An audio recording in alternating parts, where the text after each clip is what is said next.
Now there are 7 bottles of water up here. I'm going to open mine, so this one's mine. How are you doing? There are actually interesting points of contact between what Christine Helmer was just saying, what I'm going to say, but what I'm going to say is also quite different. I'm not a systematic theologian, as you know, and the title of my talk is Masterful Rhetoric, the Logic of Authority and Subjection in Luther. At the end of the first part of Dieter Vogt's drama, Luther, Münzer, and the Bookkeepers of the Reformation, a window washer is ironically figured as bringing light and transparency to Luther's trial, which is being held at Fugger's house, and repeatedly declares that Luther, quote, is completely on our side, meaning the common man's. The scene ends with the common folk carrying Luther on their shoulders as a hero of the people, and Luther bellowing, quote, murder and blood, murder the bishops, destroy the monasteries, kill them, exterminate them, wash your hands in their blood, be dear little children of God, rebellion, rebellion, end quote. This is the greatest flashpoint for the vehement criticism that was heaped on the play for its misrepresentation of history, even as it claims for itself historical truth, for putting words in Luther's mouth, even as it claims to use only his words. I would argue, however, that this scene, while technically an inaccurate presentation of history, accurately represents the potential for the common people's misunderstanding of Luther, and while putting words in Luther's mouth, accurately captures the import of his rhetoric that justified, even encouraged such misunderstanding. My focus will be on the textual proof of this. So many of you will be hearing much that you are familiar with, but an articulation of Luther's discourse that you may not be familiar with. And not being a theologian, I can't judge how much you know. I assume you've probably heard just about everything I'm going to say, but maybe not argued the way I'm arguing. I should qualify my presence on a panel that includes rhetoric in its title, even if the word may be there because of the title of my talk. I'll not be addressing the specifics of classical rhetoric in Luther's work, but rather, Birgit Stolt, who was to have been here, has done that better than I ever could, but rather speaking of rhetoric in the more general sense, that is, tracing the construction of an argument, examining how a text says what it says, and thus has the effect it has. Can everybody hear me okay, by the way? I'm bending down to the mic. This was such a big thing that I had this feeling it might be one of those ones that has a button that raises and lowers it, but no. The text I'm talking about is Luther's address to the Christian nobility of the German nation, the first of his 3 revolutionary polemics of 1520, which experienced an unprecedented dissemination and a disastrously split reception, being taken by the nobility as a justification of their power, by the peasants as well as by Luther's Catholic critics as an incitement to rebellion. How could this happen? Because the text is not rhetorically unified and coherent, but pursues 2 types of rhetoric that compete with one another, a rhetoric of authority and subjection, and a rhetoric of equality, democracy, and revolution. One might justifiably wonder how a text addressed to the Christian nobility of the German nation, a text that is designed to convince that nobility that it is superior to the papacy and should wrest control of the church and religious life and property from Rome, could be governed by anything but a rhetoric of authority and control. The celebration of the nobility is clear from the first page, not only in the title, but in Luther's false modesty and obsequiousness when he says, quote, that I won't remain uncastigated for, as a lowly, unworldly person daring to address those of such high and great station in such formidable and great matters, end quote. And he follows his preface with another bow, quote, to the most supremely high and mighty imperial majesty and Christian nobility of the German nation, end quote. There'll be lots of quoting. It's a professional hazard for literature person. With this last one, to the most supremely high, to der allerdurchlauchtigsten, großmächtigsten, he rhetorically, with the superlative adjectives doing double duty, raises this nobility to the level of the Kaiser. While we might expect such bows to authority and such pandering as a convention, indeed it is, this rhetorical elevation of the general nobility is not such a commonplace, and it is the nobility in whom Luther repeatedly invests unprecedented authority and control, uninhibited by the authority and control of the church, right, over their domains and their subjects, as well as over the pope, bishops, and priests. For this, he frequently employs a rhetoric of martial force, das Schwertamt, the office of the sword. Quote, thus temporal authority holds the sword and the rod in its hand. quote, therefore temporal Christian power should exercise its office freely and unhindered, regardless whether it befalls the pope, a bishop, or a priest. Quote, on the basis of divine order, the temporal sword has power over the guilty priests. Quote, therefore whoever can do it first or best should see to it that a proper free council takes place, which no one can achieve so well as the temporal sword. End quote. The German nobility might have objected or not to being addressed, O noble princes and lords, by a celebrated but also notorious friar, but certainly not to being endowed with such expansive authority and control. And Luther proceeds to make it even more attractive by linking the power invested in them through the office of the sword to the retention of wealth that otherwise went to the Vatican. For example, one of many examples, quote, Kaiser Karl has the right, because of his office of the sword, not to let any more fiefs and benefices in all of Germany go to Rome, unquote. And as is commonly known, many of Luther's other suggestions for improvement in this latter part of the text, which grow out of the gravamina he enumerates in the second part, not only declare that temporal nobility alone should hold sway over temporal matters, and that spiritual power is not superior to temporal power, but also accrue to the direct fiscal benefit of the nobility. All sorts of wires up here, casting a shadow. Hand in hand with this rhetoric of authority and control goes, as one might expect, a rhetoric of subjection, governing those who are not among this privileged class. For this, Luther enlists the Bible. Both Paul, quote, every soul, and I include the popes, Luther interjects, should be subjected to authority, for it is not for nothing that it carries the sword. And Peter, quote, subject yourselves for the Lord's sake to every authority instituted among men, unquote. With such an explicit rhetoric of authority and subjection, how could it be that this text was misunderstood as an incitement to rebellion by the common people? The 12 Articles, especially the third, and the Peasants' War ultimately demonstrated this understanding emphatically, while Luther saw it as a fundamental misunderstanding of his polemics, as his unspeakable pamphlet of 1525 against the robbing and murderous hordes of peasants would so mercilessly demonstrate. Already in his first responses to Luther's polemics, starting in late 1520, the Catholic Thomas Morner revealed an understanding of those polemics as supposedly mistaken as that of the peasants, when, as Edwards has formulated it, he warned that Luther's theology, quote, could easily mislead simple Christians not only into religious error, but also into rebellion against authority, unquote, and that, quote, Luther was attempting to subvert the traditional order of society and promote rebellion with his doctrine of the priesthood of all believers. Again, how could Luther be so misunderstood? Again, the answer to this question lies in the fact that the text is not governed by one primary rhetoric, but by two that confront and compete with one another. A rhetoric of equality and democratic revolution runs through the text that serves Luther's purpose up to a point, insofar as it rallies the Christian nobility to Luther's anti-Vatican cause by undermining the hierarchical differentiation between spiritual and temporal power. More on this in a bit. This rhetoric cannot, however, ultimately be subsumed under the rhetoric of authority and subjection, but rather frees itself from the latter and escapes Luther's control. The text may be addressed to the Christian nobility, but it begins with a dramatic call to revolution. Quote, the time for remaining silent has passed, the time for speaking has come. A call that is repeated in the plea to God to give us a trumpet like that used to blow down the walls of Jericho. Of course, the new Jericho, as you know, is that Luther is talking about is Rome, and the walls that give rise to oppression and exclusion here are the so-called three walls on which his polemic famously focuses, and that oppress the Christian nobility.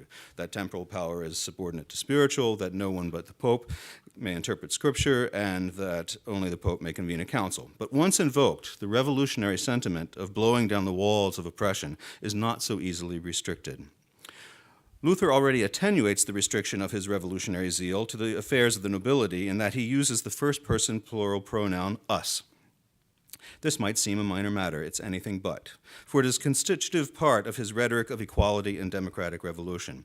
In the context of his rhetoric of authority and subjection, Luther uses definite articles, die Obrigkeit, das Schwert, the authority, the sword, but he otherwise uses the first-person plural pronoun repeatedly and makes it clear that he is talking about everyone, including himself. We might at first think that Luther is employing a royal we to refer only to himself, but the proof that this is a we that it literally includes everyone, at least all Christians, from the highest to the lowest, comes in phrases such as, quote, not me alone, but everyone, quote, we, all of us, quote, thus we, all of us, quote, we all in the same way, quote, we all, and so on. That this can also mean those of lowest station is clear when he says that those in the crowd, the quote, crowd, all have the same power, end quote, When he explicitly includes Bauer and Bürger, peasant and burgher, in the new priesthood, and when he says that the common people, listing, quote, tailors, cobblers, masons, carpenters, cooks, cellars, peasants, and all temporal tradespeople, end quote, should provide nothing to the pope, bishops, priests, and monks. One need only imagine being a commoner of whatever station at the time and reading this, or more likely hearing it read or reported, in order to understand why the common people would have ample reason to believe Luther meant them too. Luther's rhetoric of we is a rhetoric of equality and democratic revolution that anticipates by 2.5 centuries the familiar, and familiar also in the literal sense, revolutionary rhetoric of we the people. Luther's text experienced a previously unheard of dissemination through its multiple printings and reprintings and the still much broader circulation through quotation by countless preachers, teachers, and officials, all of which would have led to an even more extensive word-of-mouth propagation.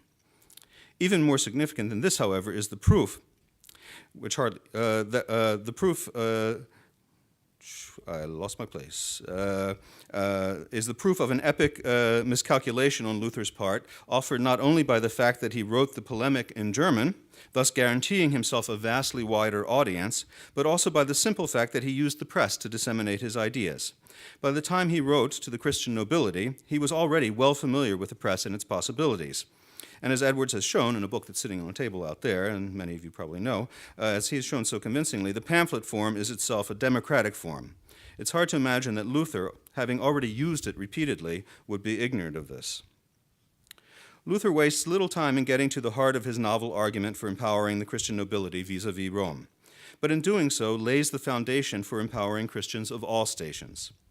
Luther storms the first Roman wall, the position that spiritual power is superior to temporal, by declaring that, quote, all Christians are in truth of the spiritual estate, and there is no difference among them except office alone, unquote. And by concluding from this democratic assertion, which happens to disregard any accepted understanding of what constitutes the spiritual estate, that, quote, according to this we are all of us thus consecrated as priests through baptism, end quote. He will repeat that, quote, we are all priests several times, so that it is impossible to miss. And of course, it is such a radical claim that it would have caught the attention of every reader and the many more listeners. Luther's rhetoric of we all grounds the democratic appeal of his message, but he uses an even more powerful rhetorical strategy to assert that appeal when he introduces the metaphor of the one body. Immediately following the equation of spiritual and temporal power, and as an elaboration on the claim that we are all of the spiritual estate, we read, quote, that we are, all of us together, one body. Although what he really means, as he makes clear, is that we are all members of the one body, quote, each member, quote, each of us a member of the other, quote, the members of the body, quote, all members of the whole body, quote, to each and every member. What is so powerful about this is not only that it offers a striking image of unity and equality, but also that the one body of which we are all members arouses communal democratic sentiments in which all members participate. The one body could be taken as the very image of democracy. Moreover, Luther encourages his readers and listeners to understand it this way, for he takes many opportunities to emphasize the duties of one body member to another. When the metaphor is first introduced, we read that every member, quote, has its own work with which it serves the others. Elsewhere, we read that, quote, everyone should be of use and service to the others through his work or office. Quote, the members of the body all serve one another. Quote, if one member does not help the other, and that it is unnatural and unchristian, quote, if one member does not help the other, does not prevent the other's ruin. Further, that, quote, each member is ordered by Scripture to care for the other, and, quote, every burgher is bound to rouse and call in the others in crisis situations.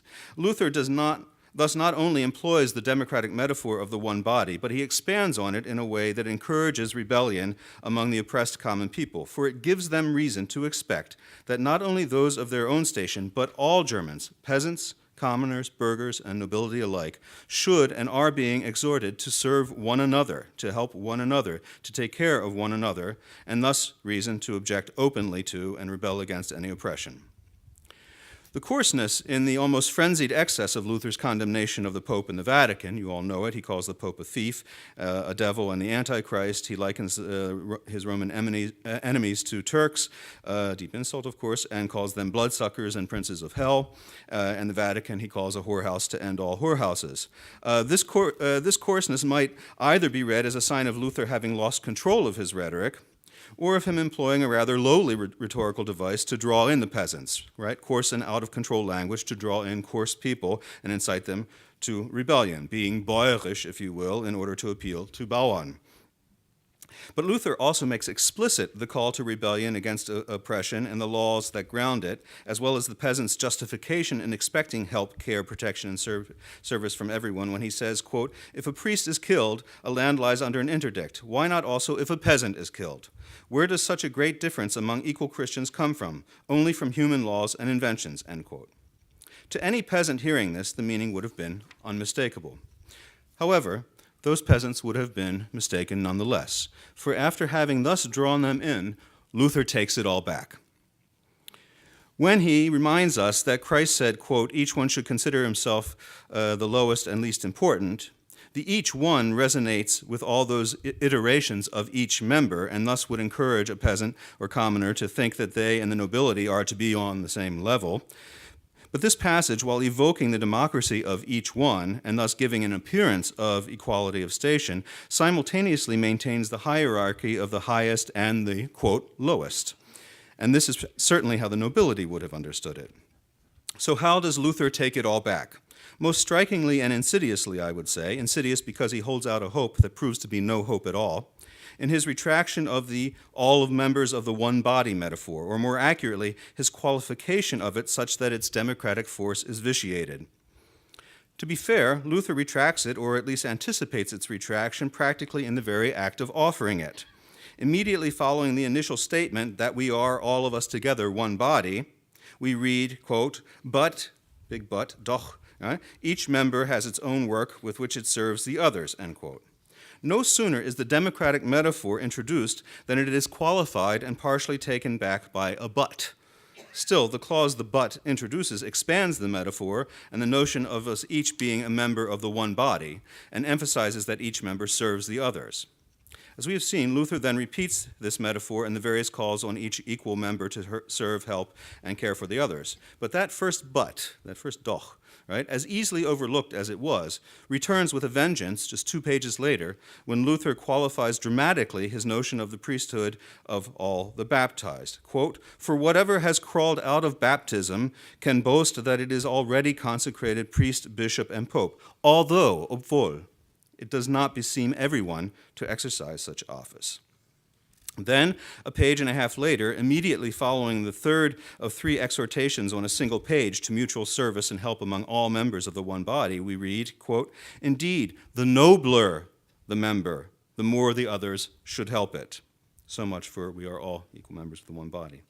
With this, for those who notice it, and its implications, Luther has taken back his rhetoric of equality and democracy and reinstated his rhetoric of authority and subjection. But again, it is hard to notice in the midst of or after those far more numerous one bodies and each and every members. Having traced the 2 competing rhetorics of the address to the Christian nobility, I would like to return, at least briefly, to the structure and strategy of Luther's core argument, and this is where a certain similarity comes out between my paper and Christine Helmer's. His core argument that all Christians are in truth of the spiritual estate, which grounds the doctrine of the priesthood of all believers. I have been speaking of Luther's equation of spiritual and temporal power, when it would be more accurate to say that what Luther undertakes is a deconstruction. That word fell a couple times this morning, but not in a particularly specific way. What Luther undertakes is a deconstruction of the hierarchically organized binary opposition of spiritual power and temporal power, whereby the previously unprivileged term in the opposition, temporal power, is reinscribed in such a way that it can no longer be constitutive of the binary opposition. By positing that all Christians are of the spiritual estate, Luther reinscribes weltlich as geistlich, temporal as spiritual, and as a result, the binary opposition collapses as such. This collapse reverberates For with the leveling, the egalitarianism of estate, Stand, the hierarchy of Stand over Amt und Werk, of estate over office and work, is also undermined. Thus, very democratically, we read, quote, "We are all priests in the same way." And thus, continuing the deconstruction of spiritual and temporal, we read, quote, "The station of priest should not be different in Christendom than that of a civil official." Since we are all priests, that would also make us all Amtsmänner, civil officials.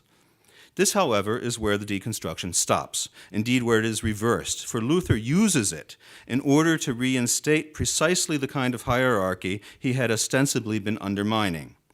The deconstructed hierarchy of estate over office and work is replaced by another hierarchy, that of the different offices and works. Quote, "There is truly in the end no other difference between spiritual and temporal persons than that of office and work, and not of estate. For they are all of spiritual estate, truly priests, bishops, and popes, but not of the same unified work." The differentiation of works and offices then grounds the differentiation of the nobler from the less noble members of the one body that I discussed earlier. By tracing the strategy of Luther's argument, we can see perhaps more clearly just how it is that an ostensible rhetoric of equality reveals itself as, or is transformed into, a rhetoric of subjection. But there are too many nuances, turns, and reversals in Luther's argument, in his ostensible logic, for there to have been any hope of its subtlety, if you will, being appreciated by his vast audience. What is more, in pursuing something like a deconstruction of the hierarchical opposition of estate over office and work, he falls into what we might consider a trap of his own making, the trap of his own German language. The name of the trap is Stand. As far as I can tell, the word is pretty much universally translated in Luther as estate, and indeed this is what he usually means by it. But Stand also means standing in the sense of station or class. That it can also mean this in Luther's text is demonstrated by his use of the word Priesterstand, which I translated earlier as the station of priest, and which clearly refers to a caste or class, not an estate in that historical political sense. So that when he repeatedly tells us we are all of the same Stand, he is also telling us that we are all of the same class, and is thus, it seems inadvertently, undermining precisely the social hierarchy that he is trying to reinstate with his differentiation among works and offices. In his address to the Christian nobility, Luther played a dangerous game with his rhetoric and lost. The historical proof that he lost is the Peasants' War. Certainly it was by no means specifically Luther's doing, but would it have happened at all without the catalyzing democratic and revolutionary rhetoric of his 1520 polemics, which were so widely disseminated?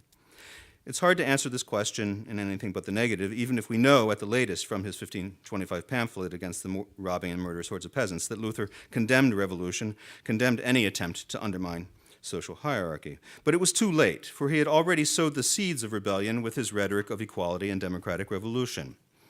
Even if he employed this rhetoric strategically in order to draw as many to his side as possible, when he returned to his initial rhetoric of authority and subjection, it was too little, too late. The problem is that the revolutionary democratic rhetoric of all Christians being equal members of the one body, once deployed, can no longer be contained. In the text, as I hope to have shown, and in the world, because Luther wrote it in German and published it, thus spreading it among the masses, and what would the masses have heard but the rhetoric of equality and freedom from oppression? Luther then lacked control over his rhetoric of control, lacked mastery over his rhetoric of mastery. To the nobility he says rebel, and to the peasants and commoners he says ultimately behave and serve, but only after he has included the latter in the call to rebellion. In other words, Luther's text itself is, despite itself, rebellious. And the misunderstanding of the peasants and of Catholic critics like Morner is a justified misunderstanding, and thus not a misunderstanding at all, as much as he may have thought it was. In the end, Luther's rhetoric is not a masterful rhetoric, and we shall have to put scare quotes around that word in my title, for the text achieved the opposite of what it set out to do. It grounded violent revolution against the masters, even if it was not meant to, instead of assuring the downfall of the papacy and the simultaneous subjection of the common people. Maybe Luther couldn't do otherwise, but as Nietzsche would say of him in The Gay Science, he knew not what he did. Thank you.